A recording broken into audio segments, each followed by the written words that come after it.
Day 6 30 day challenge to be a perfect boxer. और थोड़ा सा स्किपिंग कर लेते और थोड़ा सा पैर के लिए और जंपिंग जैक 5-10 बार पुशअप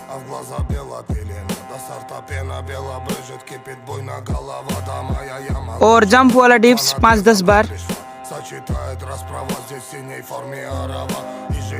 और हाथ के ताकत के लिए 5-10 बार और दूसरा हाथ से भी 5-10 बार और डिफेंस के लिए